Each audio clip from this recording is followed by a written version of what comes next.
And there's intimacy on the radio, and there's naturalness on the radio that can never be replicated on TV. The marvelous resurgence of radio as a political force in this country. News-related radio programming is evolving. There's a huge hole in our dialogue that can be filled by the synthesis of traditional radio and the freedom that comes from a live podcast. You're about to experience Cowboy State Politics live. Here we go.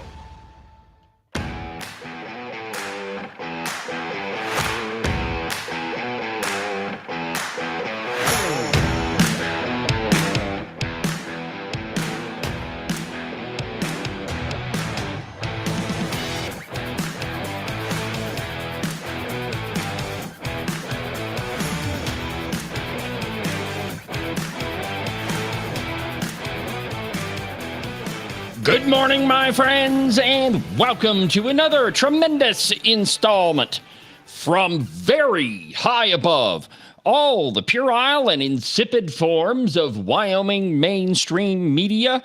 This is Cowboy State Politics.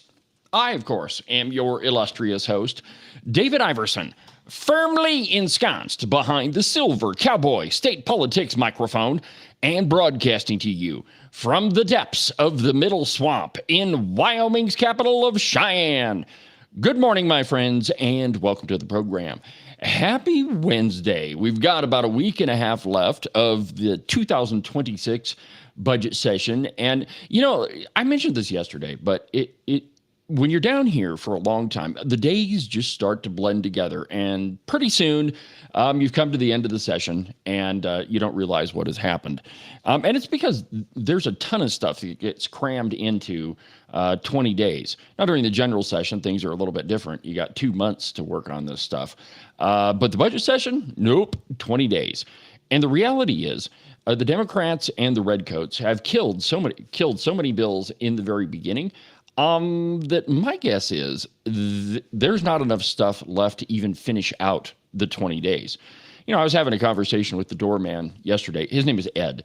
By the way, if you ever get him talking, he's a fascinating individual to talk to. Think about it. Ed's been the doorman for a really long time, and he's seen and heard a whole bunch of stuff, and he doesn't really say too much. But I walked into the House chamber yesterday after working here at the studio for a while. And he just said, well, you didn't miss much this morning. And I said, really? You know, was it nothing happened? And he goes, nope, about fell asleep. And that's kind of what it feels like sometimes. But when those moments happen, you never know what you're going to miss. And on today's program, I have a couple of sound bites for you that are, well, they're interesting to say the least. So we're going to talk about that. And by the way, they're very revealing about the super ultra most conservative Senate the world has ever known. Turns out they're not so conservative. And there's a really big thing that they did that I'm pretty sure it's going to shock all of you. So we're going to talk about that. But first, I want to start with the State of the Union. Now, I didn't get to watch most of it. Ken and I were doing a show for the Open Range Record, the Roundup. I was really excited to do it. I've been really hoping Ken and I could sit down and just have a conversation about what's been going on. But, you know, him being on appropriations, he doesn't have a lot of time. Usually they meet in the morning and they meet at lunch and they meet in the evening. And so finding a time where he could sit down is pretty difficult. But we did that last night, and it was a great conversation. And it began with, kind of a little bit of perspective. I think I've told you before that most of the conservative legislators have gotten all sorts of really nasty messages from people that, really they don't understand what's going on. Now, one of them, which I can't remember if he talked about this during the interview or not, but he was sitting on the House floor and there was a guy just berating him, called him 3 times. And of course, he's sitting on the House floor, so it's not like he can answer the phone. But he responded in text and said, why would I want to talk to you if you're going to treat me like this? And the guy actually told him, well, I searched AI about you, and I don't remember the exact phrasing, but basically it was, I think you're a real piece of crap. And Ken responded, well, why don't you go check out my votes? Here's the website. Go to wildledge.gov. And I think he gave him another one. But anyway, he said, here, go check out my the way I voted. And and the guy replied, oops. Actually, I agree with everything that all of your positions. Good job. Keep up the good work. Sorry. So a lot of this is a lot of media misinformation. Now, there's a column out this morning by our pal Rod Miller, and it's he's being critical of legislators criticizing the press. All right. Well, this is a natural ebb and flow. Generally, politicians don't like the press very much because we tend to expose what it is that they do. And that's the job of the press. The only thing is, though, in Wyoming, the press is almost entirely left-leaning. And if you look at the front page of the Cowboy this morning, I mean, there's nothing overtly left-leaning, but there's the governor was on Jake in the bottom of the corral. And, he was talking about Club No, and all these cuts are for Club Show. I mean, it's on and on and on. But none of it, and if you'll notice, none of it is ever really critical of the redcoats. Nope, not a bit. Now, conservatives, on the other hand, oh yeah, man, it's open season. It's the way the press portrays it is that conservatives always do wrong, liberals always do right. And the truth is, both sides never get it right. And so you have to be critical of both of them. So, I mean, it's been an interesting session, and the last couple of days have also been kind of interesting. Of course, tomorrow we have the super special investigative committee that isn't going to uncover anything. That kicks off at 3:00. Interesting side note on there. I checked the website about between 10 and 12 yesterday, and they hadn't posted any of the letters or the agenda for tomorrow's meeting. Well, yesterday about 5:00, I started getting phone calls from people who were on the list to testify that hadn't received anything. They hadn't received an email, they hadn't received a letter in the mail, nothing. But all the letters, if you read them, they all say, please respond by February 24th at 5:00. Well, if you didn't know that you were being asked to testify, then how could you possibly respond? You couldn't. So there's that storyline that's going on also. So there's a lot to cover on today's program, but let's begin with the State of the Union. And this actually has a tie to Wyoming, believe it or not. But this is a piece from Breitbart. And it says, State of the Union, President Trump demands end of states secretly transing children. And I'm just going to read you the couple of opening paragraphs here. And I quote, at the State of the Union on Tuesday, President Trump demanded the end of the schools implementing gender secrecy policies to transition so-called confused young people without parental knowledge or consent. Now, first, before I go on, your children are not confused. Okay, they're being indoctrinated and they're impressionable. Young children are impressionable, and if an adult tells them, hey, you might be a girl when you're actually a boy, that's doing it a tremendous crime to that child. Children are not confused. They're children. They're impressionable. And when an adult, imposes one of these stupid, idiotic ideas onto them, well, you can just realize the result.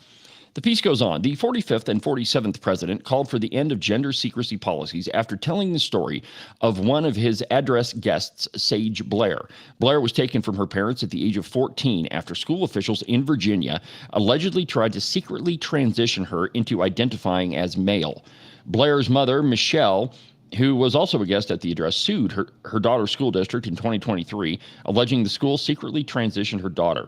The lawsuit further alleges that the school's actions led to Sage running away from home, where she ended up being kidnapped, drugged, and raped by sex traffickers. So the actions of school officials and government types, they have a real world repercussion to them. And the policies that government agencies put forth do affect people. Now, I don't think that there's any school districts in Wyoming right now that are secretly transitioning kids, but there was the story of Ashley and I can't remember her husband's name, Sean Willie, down in Rock Springs, where they discovered that the Rock Springs School District absolutely was trying to transition their daughter without their knowledge. And so it absolutely happens in Wyoming. All right, now I want to play for you a soundbite, and you're going to have to listen really close. And what it is Agent 29, or Representative Pendergraft, yesterday on the floor, and he's going through all of the differences between the Senate's version of the budget and the House's version of the budget. Now, listen very close to what he says. This shocked me because, now remember, we've been told that the Wyoming Senate is the most conservative Senate that's ever happened. I guess depending on how you define the word conservative. I mean, if it's Eric Barlow's definition, then maybe, but no.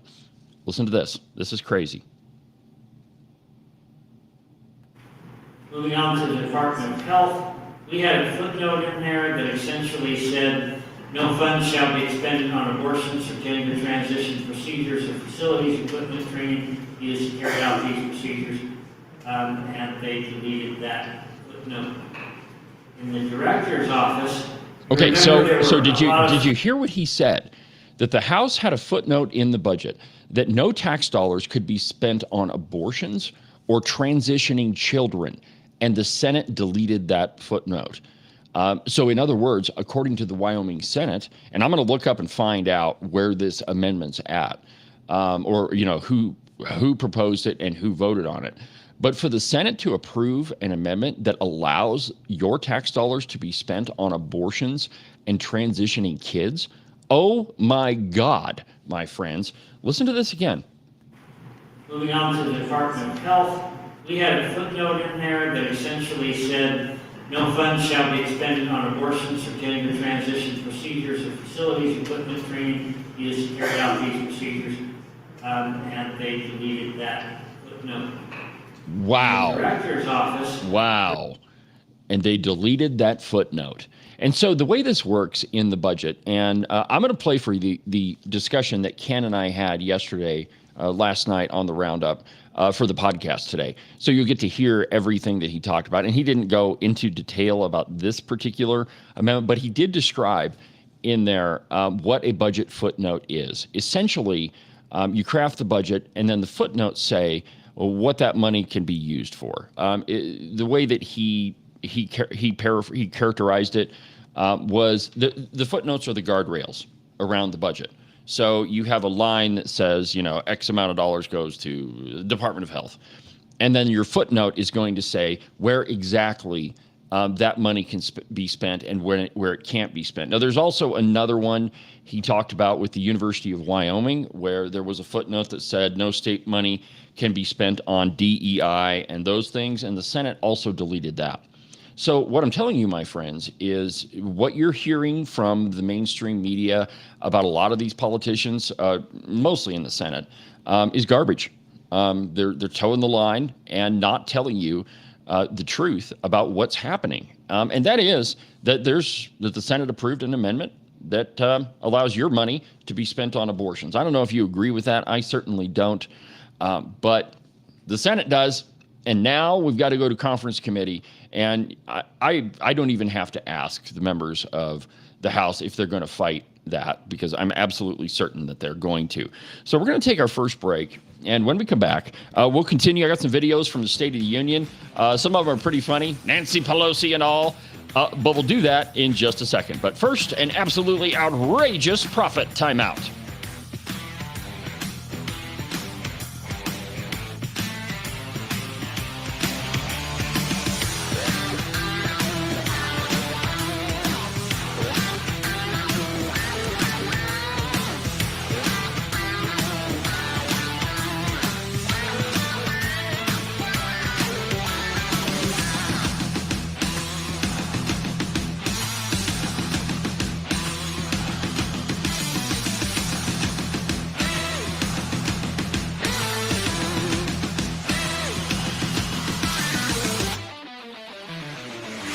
Are you tired of all the meaningless political drivel floating around right now? Endless commentary that really doesn't have anything backing it up?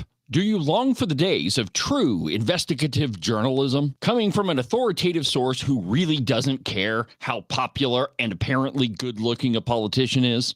Fortunately for you, that's what I do on Cowboy State Politics. New episodes are published every Monday, Wednesday, and Saturday, and you can get them anywhere that you get your podcasts. iHeartRadio, iTunes, TuneIn, really any of them will work. But the easiest way is just to go to the website, cowboystatepolitics.com. There, you can find all of the shows, as well as any of the articles I might bring up during the course of the program. Cowboy State Politics Live, the program you're listening to right now, is broadcast every Tuesday through Friday, beginning at 8 a.m. Pay attention to all of that other block-headed nonsense if you want. Just make sure that you don't miss an episode of Cowboy State Politics. And now, back to our program.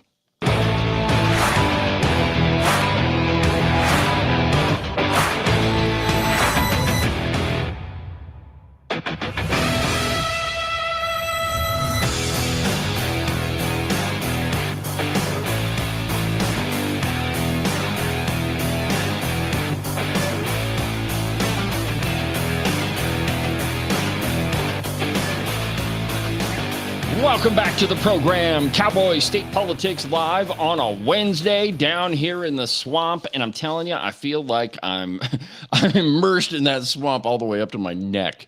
But that's how you feel when you're down here, man. You can just, some days you can walk into the Capitol and it just feels like you're taking a swim in the gray water. It's really terrible. Well, welcome back to the program. Thank you for watching. Thank you for everything you do for the show.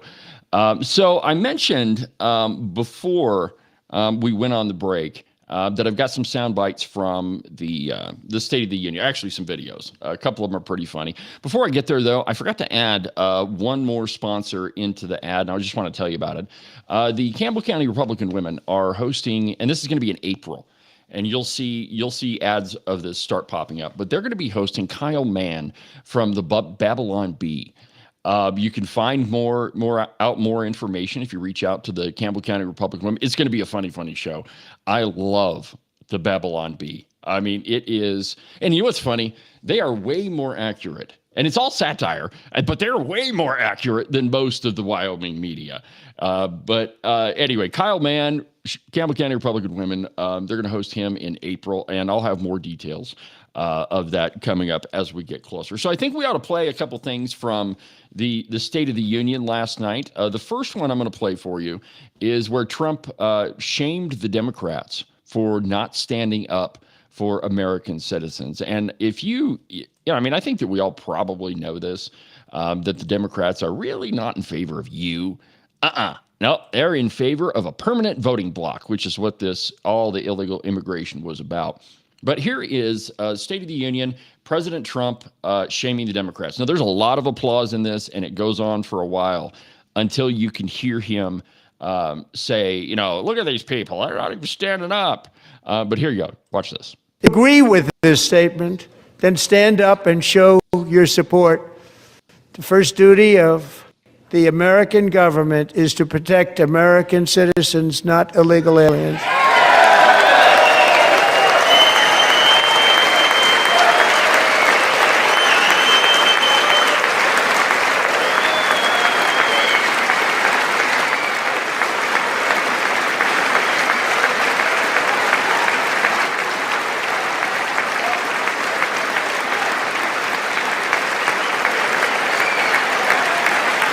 Look at him. Look at him pointing at him.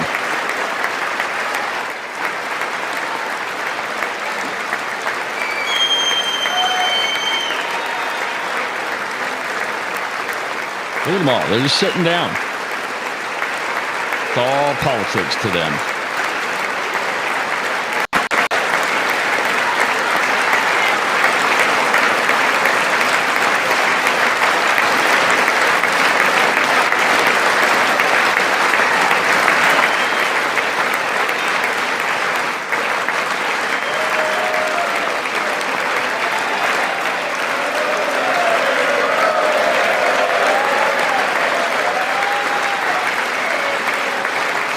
Told you there's a lot of applause.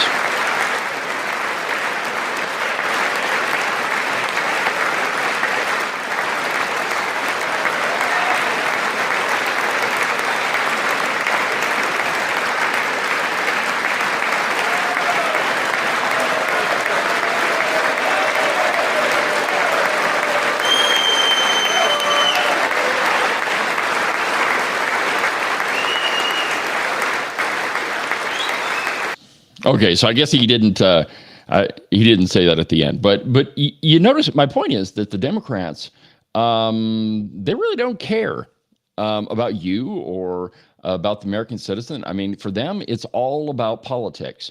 And you can see that even in Wyoming. You remember I told you, oh man, this is a couple months ago before the session, and I've talked about this a lot, that it is a mistake in Wyoming to write off the Democrats. Now, do I think that the Democrats are going to win the governor's race, or that they're going to win, any of the top 5 elected positions, or that they will gain really any ground in the legislature? I mean, they might flip a few seats, but hopefully not. But you shouldn't discount them. I mean, when they can organize rallies of hundreds of people in conservative towns like Sheridan, that should tell you that you should pay attention to them.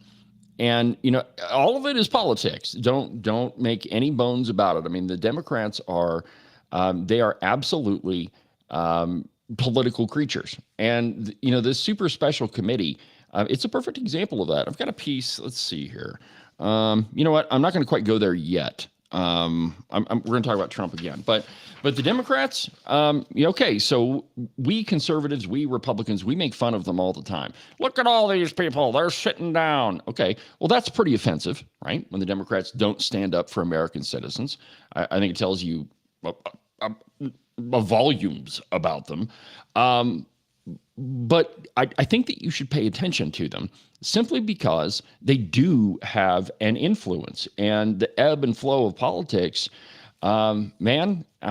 this session should tell you, if you take one lesson from this budget session, it should be not to discount the Democrats, that they do have power and that they are on the rise. Now, again, I don't think that they're going to, take over the governor's mansion or anything like that.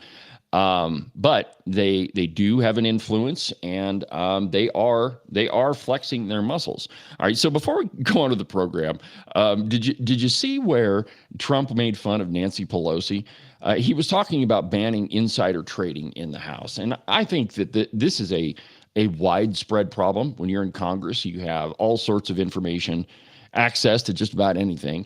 And so it's pretty easy to, do a little insider trading. And Nancy Pelosi is she is the perfect example of why we need to ban that. But here's what Trump said about insider trading last night. Let's see here. Here we go. Check it out. As we ensure that all Americans can profit from a rising stock market, let's also ensure that members of Congress cannot corruptly profit from using insider information. Now watch the people that don't stand up. So there's Hakeem Jeffries, there's Debbie Blabbermouth Schultz over there in the pink.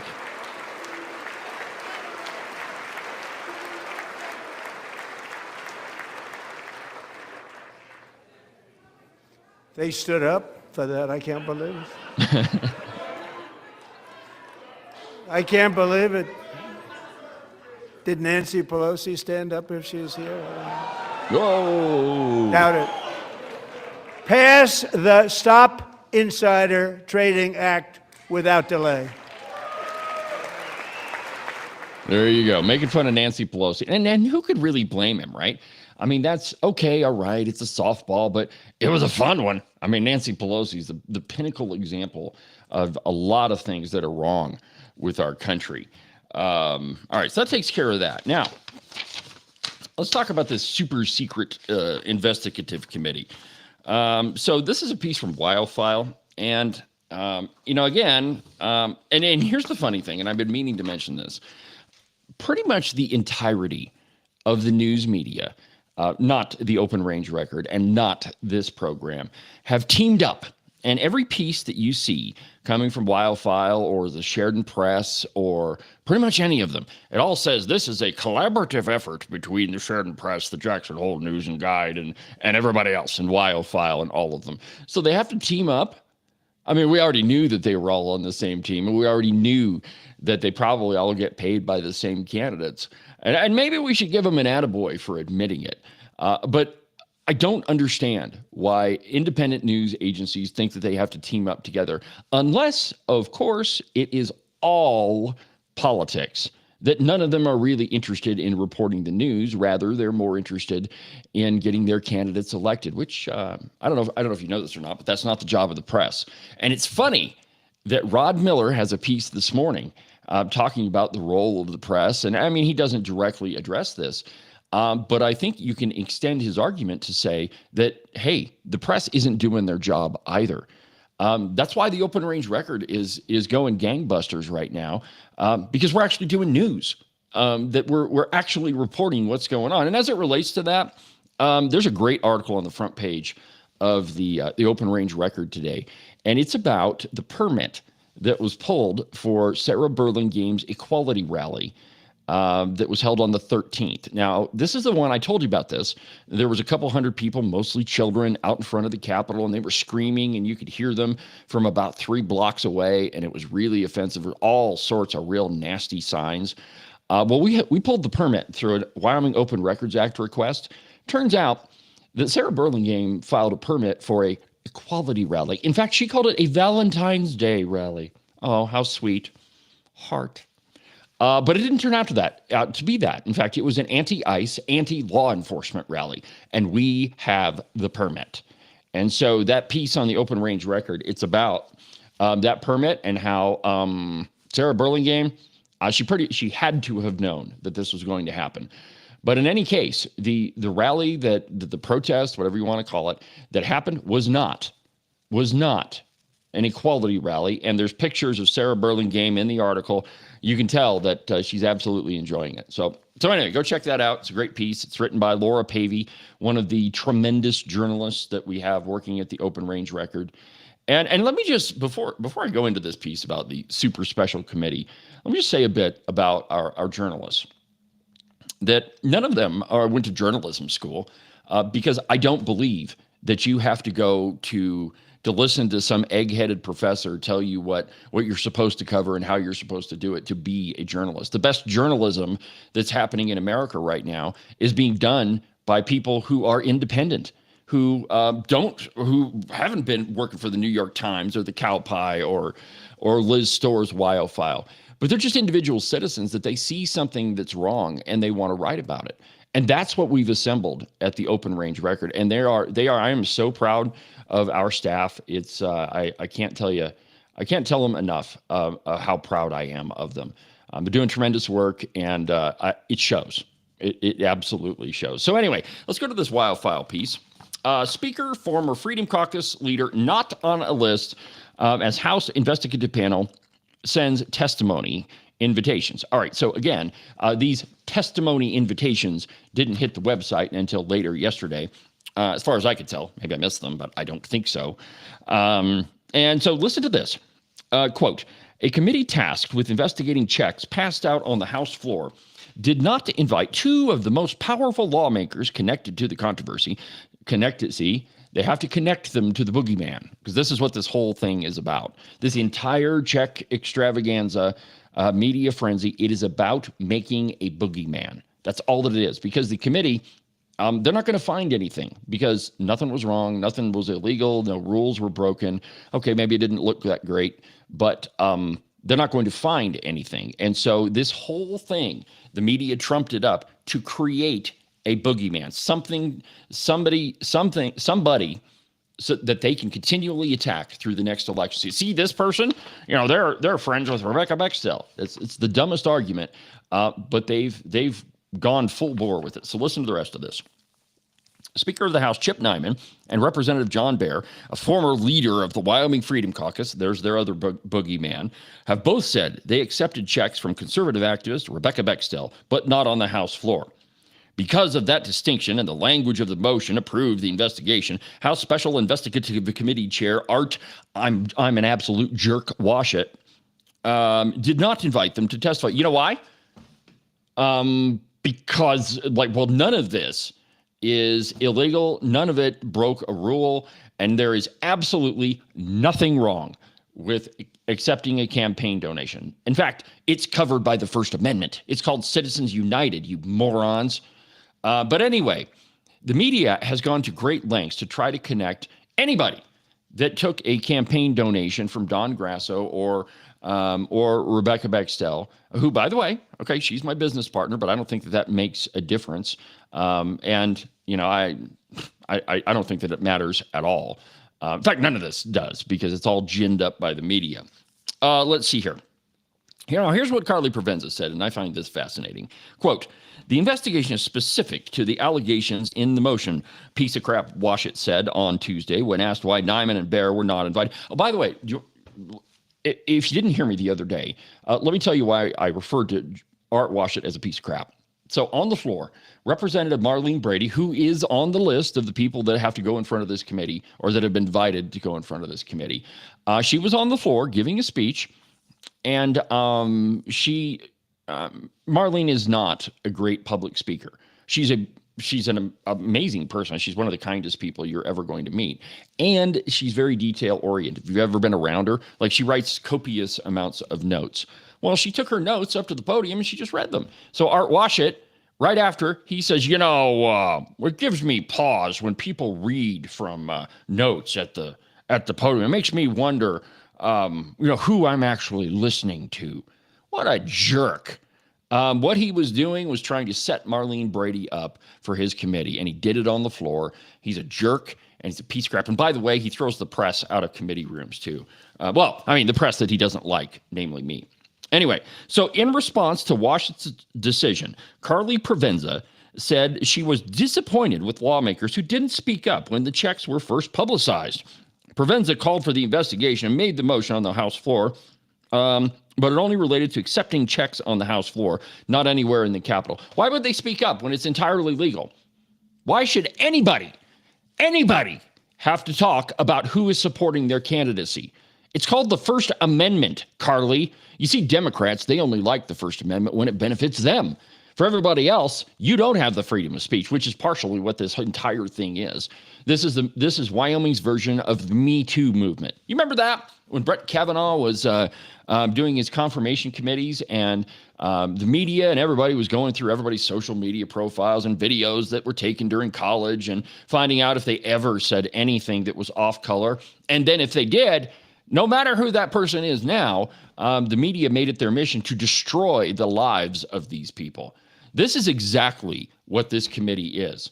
It's the Wyoming media trying to create a Me Too movement in Wyoming. It's a witch hunt, it's a snipe hunt, whatever you want to call it. But it's not illegal. Nothing that happened here at the Capitol, at least as it relates to this incident, is illegal. It's just ginned up by the media. And Rod, I'm sorry, in this case, you're wrong. The media's coverage of this has not been factual. In fact, in a lot of cases, they blatantly lied. And I hope that somebody sues the crap out of them for it, because they absolutely deserve it. So we're going to go ahead and take our second break. And when we come back, we'll finish up with the program. Got some audio. I got some video. We're going to talk about more about the Senate. You're going to love this. Back in a minute.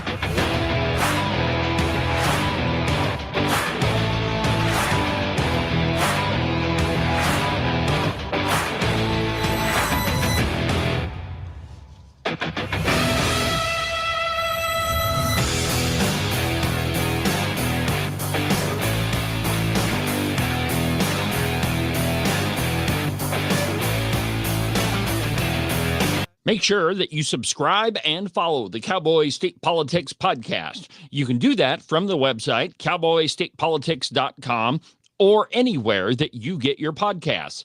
That way, you'll make sure that you won't miss a single episode of Cowboy State Politics. Hunting season. Right about now, you're off with all of your pals, stalking the big gigantic elk or buck mule deer that you've been thinking about all summer long. And your lovely wife is at home, probably enjoying her time without you. But soon, my friend, all of that is going to come to a screeching halt. And I want you to think about just one little thing. She's able to park her car inside the garage because all of your hunting crap is with you right now. Now, if you'd like the marital bliss to continue, I suggest you make a call to Marcos and Jesse at Morton Buildings. Their phone number is 307-674-2532. They can build you a garage or a barn or any other type of metal structure for you to store all of your toys in so that your wife can continue parking inside the garage. And you can avoid sleeping on the couch for the next month or two. Call Morton Buildings. Their phone number is 307-674-2532. Get them to build you a metal building before it's too late.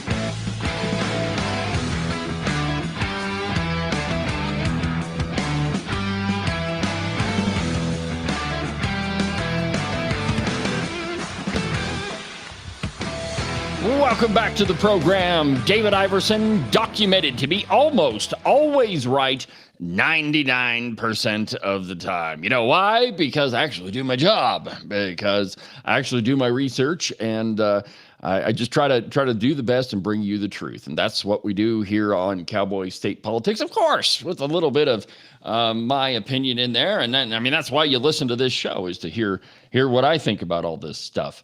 But anyway, my friends, welcome back to the program. I'm glad you're here. In fact, I'm pretty ecstatic that at the success of this program.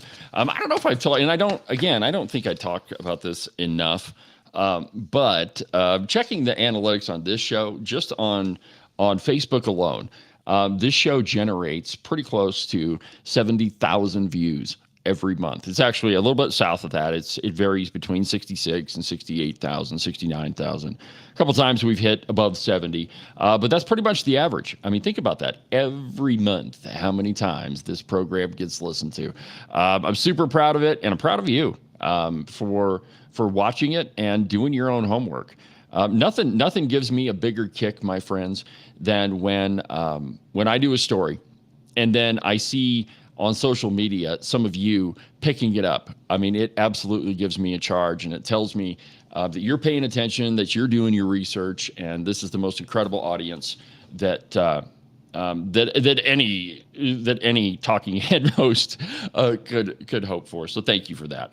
All right, so let's go to the Wyoming Supreme Court. They have denied the motion by the Attorney General, which was, in my opinion, was just kind of performative anyway. But they've denied his motion to rehear the abortion case. And this is the piece from the Cowboy. And I quote, "The Wyoming Supreme Court declined last week to hear the Wyoming Attorney General's argument that a court ruling declaring abortion is a fundamental healthcare right is flawed. The Wyoming Supreme Court, the High Court ruled on January 6th that abortion is a fundamental right under the state constitution's promise of health care autonomy, and that laws restricting access to abortion are subject to the toughest standard of judicial review in constitutional law. Attorney General Special Assistant Jay Jardy filed a Hail Mary argument." Okay, so this is the media again, putting their own biases into articles. The motion was not a Hail Mary. It was absolutely in order. That's what it should have been filed. The Hail Mary comes on the behalf of the Supreme Court, who is doing everything they can to keep abortion legal in Wyoming. And this is the sad part of this. It's the truth, my friends, that Wyoming has about the same restrictions on abortion that North Korea does. That abortion is pretty much legal way late into the pregnancy. It's sad that our Supreme Court has allowed this to happen, but it's an ideological decision that they made. And the reason we can say that is Baumgarten, who, by the way, still has not accepted my invitation to come on the show, but whatever. I didn't think she would anyway. But anyway, when they issued their ruling, they wrote into Wyoming law that abortion is health care. Nowhere in Wyoming statute does it say anything like that. The only place you'll find that in Wyoming law is in that court ruling. It's judicial activism. It is legislating from the bench. It's absolutely wrong. And it's extraordinarily hypocritical. Now, you might say, now, David, why could you say that? Why would you say that the venerable Supreme Court's opinion is hypocritical? Well, my friends, it's because I have this letter from now Chief Justice Lynn Baumgarten, addressed to Senator Tim Salazar and Representative John Baer. And let's see here if I can find the exact quotation. But in it, she is asking for money for court security. And here it is. And I quote. Now, remember, this is the person that said we should be able to kill a kid because it's health care, which, by the way, there is no other health care does not result in the death of the patient. But here is what the Chief Justice says, and this article is dated November 17th of last year. And I quote, right in the middle of the whole court case. And I quote, the Court Security Commission, an independent commission established under Wyoming Statute 511-101, is charged with establishing, quote, standards to protect life, property, and the judicial process in the Wyoming court system. The statute further directs the CSC to recommend to the legislature distribution of funds to counties as they may from time to time be appropriated by the legislature. So wait a minute. So the court wants to protect their lives, but they don't want to protect the lives of the unborn. How incredibly hypocritical. And again, this sucker was written right in the middle of that court proceeding. So Lynn Baumgarten says, well, we have to protect the lives of adults, but screw you if you're a little baby and you can't protect yourself. That's what Lynn Baumgarten is saying. It's absolute hypocrisy. How dare she write this letter to the legislature, probably knowing how she was going to rule on the abortion lawsuit. You see, this is the hypocrisy. This is the double standard that irritates the crap out of just about everybody. That it's okay for us, but, you know, if you're somebody that cares about the lives of the unborn, well, screw you. You don't have any protection in law. But here she is citing a Wyoming statute that says, oh, you have to protect us. It's hypocrisy at the highest level, my friends, and it's just wrong. And as it relates to that, you know, I've been talking about the Democrats all program long.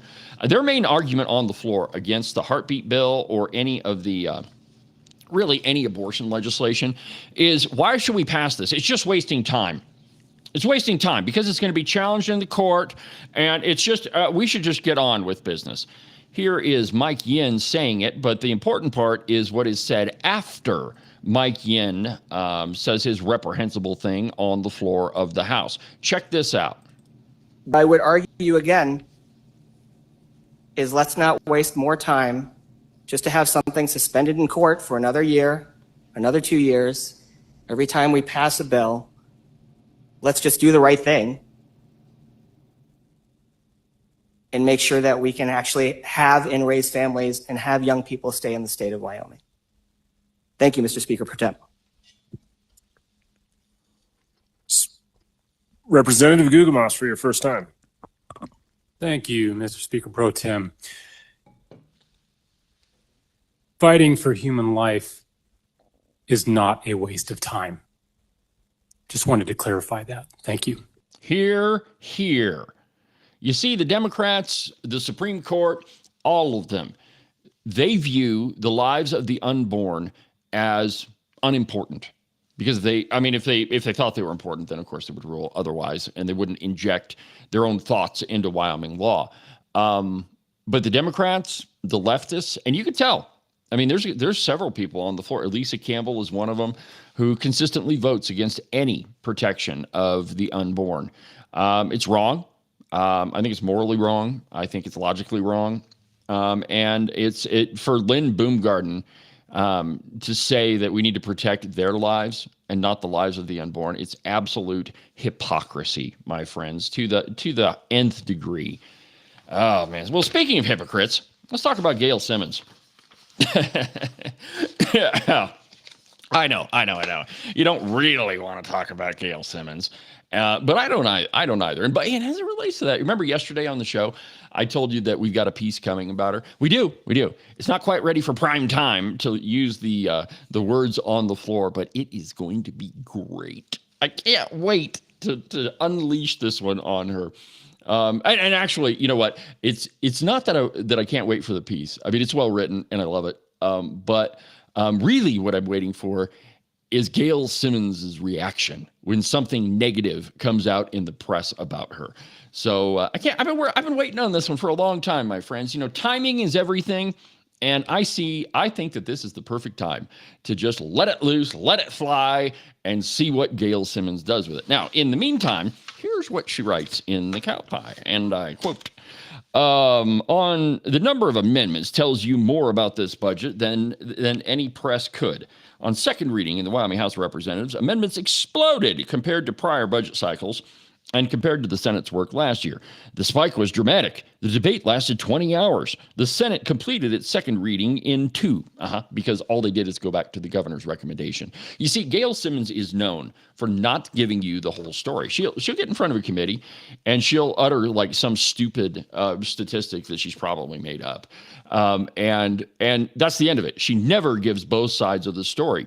And she testifies on everything. It's like Gail Simmons thinks that she's an expert on every subject, when in reality, she's the master of none. All right, so third reading told the same story, 19 hours in the House, 5 in the Senate. That kind of gap does not signal smooth governance. It signals a chamber wrestling with a product that required rebuilding on the floor, one where leadership enforced discipline rather than invite. Okay, so go look at all the amendments on wildlife. You can go look at them. On House Bill 1, I think on second reading, if I'm not mistaken, there was like 122 amendments. And then on third reading, there was 118. And most of them were the same. In fact, there was a motion made on the floor. It was Agent 29 that made the motion and said, look, a lot of these amendments are dilatory. And what that means in parliamentary parlance, a dilatory motion is one that is meant to just waste time. So, for example, if you have a motion that's been defeated twice, and an individual continually brings it up, the same one, and you know what the result is going to be, it's going to be defeated. That's called a dilatory motion because it's just meant to waste time. And so, what should have happened is the chair should have ruled them out of order and said, look, man, if this is the same amendment, we're done with it. We're not bringing it up. But he didn't do that. He let it go on. And, you know, and maybe that's a good point, because all these Democrats and redcoats in the House, they're the ones that brought the hundreds and hundreds of amendments, and most of them were the same, and all of them were just meant to spend more money. That's what a budget amendment does. And Gail, the last budget session, the amount of amendments on second reading, I believe, was 88. And so, all right, a little bit less than what we had on second reading this time, but still a huge number. I mean, it took forever to go through all of those amendments. In fact, I remember being up in the House gallery at about 10 o'clock at night, watching them go through all these amendments. So this is not unique. This is not something that just happens here. And it is not an example of how poorly crafted the budget was. That's a load of crap, because all it was an attempt to spend money. And if you go back and listen to any of the debate, that's exactly what it was. Steve Harshman got up numerous times, and we all know that guy's main mission is to shovel cash into the education system. And so, you know, Gail, you're full of crap. All right, so she goes on. It has already been revealed that John Baer provided members with scripts as they worked the budget. Questions on the floor further revealed that most of the cuts were made without any discussion with the department's. That's not true at all. Gail, you're lying. Go watch the testimony. Let's just take one of them, the Wyoming Business Council. I know for a fact that Josh Durrell and the Business Council had multiple meetings with the Joint Appropriations Committee. I know that individual members, Ken included, Representative Pendergraft included. We had him on the show twice. Ken talked to him a lot. So don't tell me that there was no discussion that was made. That's an absolute bullcrap lie. And all you got to do is go watch the YouTube videos, and you can see it. And why the Wyoming? Well, and I'll tell you why the Wyoming media thinks that it's okay to print this drivel, this ridiculous nonsense. is because nobody holds them to account except me. Their editorial board doesn't hold them to account. A good example of that is Tom Lubnow. By the way, go get some Ozempic. You're looking terrible. But Tom Lubnow. So he prints in one of his opinion pieces that members of the Freedom Caucus get $30,000 if they vote right. All right, well, that's not true. I interviewed the head of the Wyoming Freedom Caucus, Andy Roth. It's not true. But the cow pie, namely Claire McFarland, let that op-ed go through and didn't even question if he had a source for it, because nobody except me fact checks them. And certainly their editorial room, which I don't even know if they probably don't even have a board. But anyway, they don't check it. So Simmons goes on. Now consider the narrative driving it. The Freedom Caucus publicly claimed $1.5 billion in savings compared to the governor's recommended budget. That number has campaign value. It fits neatly into messaging about shrinking government. Any amendment restoring funding reduces that headline number. Every restoration weakens the claim. That creates a powerful incentive to hold the line, even when the cuts lack any clear performance justification. Campaign math becomes, see, I'm pretty sure she writes all this with AI, which I don't have a problem with, by the way. Our entire site, the entire Open Range record leans on AI. Just so happens that we have an editor, a couple of them that go through this and make sure that everything's right, and we refine it. I see no point with, no problem with using AI to do research. In fact, I think that if you don't, you're wasting a lot of time, but you got to check it, right? And when you read this piece, it's obvious. And go ask ChatGPT something. Ask it to write a piece for you, and you'll find some of the very same phrases, some of the very same styling in the words. So anyway, my friends, Gail Simmons, big old pile of drivel. And I hope you enjoy the piece that's coming on you. It's going to be fantastic. All right, my friends. Well, we're a little bit short of a full hour today, but that pretty much clears the deck, as the Speaker of the House will say. I'll be back tomorrow with another episode of Cowboy State Politics Live. Make sure you stay tuned. The podcast is coming up next, and I'm going to play for you that interview I did with Agent 29. Finally got a chance to sit and have a conversation with him. I enjoyed myself thoroughly, and I'm going to play that on the podcast for you. So for now, from the depths of the Middle Swamp in Wyoming's capital of Cheyenne, I'm David